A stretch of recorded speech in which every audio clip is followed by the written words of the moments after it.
আসসালামু আলাইকুম ভিউয়ার্স, এটা আমার খামারের সবচেয়ে প্রিয় জায়গা।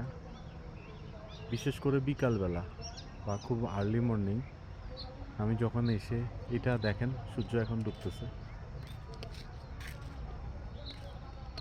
এখান থেকে পুরো খামারটা একটু দেখা যায়। আমি যখন এখানে এসে বসি আমার কাছে মনে হয় আসলে লাইফ ইজ বিউটিফুল। এখান থেকে পুরো খামারটা এক নজরে দেখা যায়। এই শীতের শীত ভাব, এখন শীত একটু কমে গেছে। এই শীত ভাবে সুবহানাল্লাহ, পুরো খামারটা এখান থেকে একই হাতে দেখা যায়, এক দৃষ্টিতে দেখা যায়।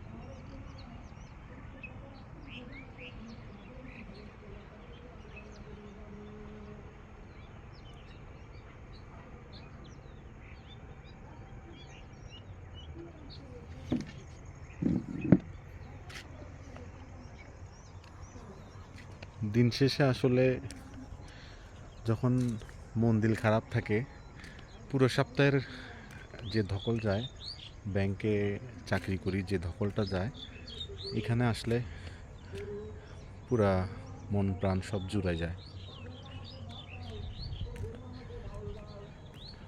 তবে আরেকটা জিনিস, গ্রামে আপনার সকাল থেকে আপনার সন্ধ্যা পর্যন্ত খুব ভালো সময় কাটে চারিদিকে, কিন্তু সন্ধ্যা 7টার পরে এখানে আমাদের যে খামারটা, এটা চর এলাকা বলে। এই চর এলাকায় আপনার দেখা যাচ্ছে যে পরে সন্ধ্যার পরে একদম নিস্তব্ধ হয়ে যায়। ওই দেখা যাচ্ছে কিনা আমি বলতে পারতেছি না, আমি একটু সামনে আগাই। এটা হচ্ছে মেইন রোড, যেটা দিয়ে আমাদের ওই সাইডে হচ্ছে আমাদের খামারের গেট। এই যে আমাদের খামারের এন্ট্রি গেটটা হচ্ছে যে ওটা, ওখান দিয়ে এন্ট্রি করে। এটা হচ্ছে মেইন রোড। ওই যে গাড়ি চলতেছে, অটোরিকশা চলতেছে এখানে। তো দেখাচ্ছে, আপনারা দেখতে পাচ্ছেন কিনা দেখেন, এখানে কিন্তু 1 কিলোমিটারের মধ্যে একটা বাড়ি পাওয়া আসলে খুব দুষ্কর। যার কারণে সন্ধ্যা 7টার পরে এখানে মানে সময় কাটতে চায় না, যে আপনি চাইলে কোথাও গিয়ে ঘুরে আসতে পারবেন। একটা চা খেতে হলো, আপনাকে চা দোকানে যেতে হলো, সেটা মিনিমাম 1 কিলোমিটার আপনাকে দূরে যেতে হবে।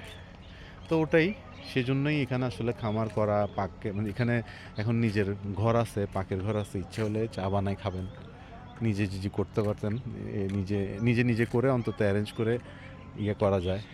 সন্ধ্যা 7টার পর থেকে আর সময় কাটতে চায় না, অন্ধকার হয়ে যায়, পুরোপুরি ডার্ক হয়ে যায়। তাও ওই দিনের অংশটুকু পাওয়ার জন্য এখানে আসি, ঘুরে যাই, 2 দিন থাকি যাই। আমাকে আমার মা বলে যে এরকম বলতেছো, কিন্তু এক নাগারে গিয়ে ওখানে 3 দিন 4 দিন থাকতে পারবে না, সন্ধ্যার পরে সময় টোটালি কাটে না। এটা সত্যি কথা। আমি যখন একা আসি, এখন তো মা আছে, কথা বলতে মানুষ পাচ্ছি, কিন্তু যখন একা আসি তখন কিন্তু আসলেই সত্যি সময় কাটতে চায় না।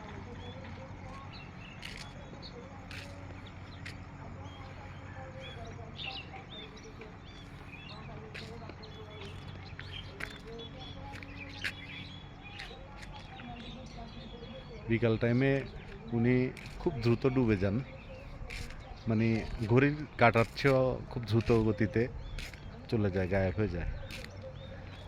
কিন্তু এটা একটা কক্সবাজারের ভিউ পাওয়া যায় আর কি। আমার কাছে মনে হয় যে সূর্য অস্ত যাইতে আমরা দেখি না, তো ব্যাংকের ভিতর যখন থাকি সূর্য কখন উঠে কখন ডুবে এটা আসলে টের পাওয়া যায় না।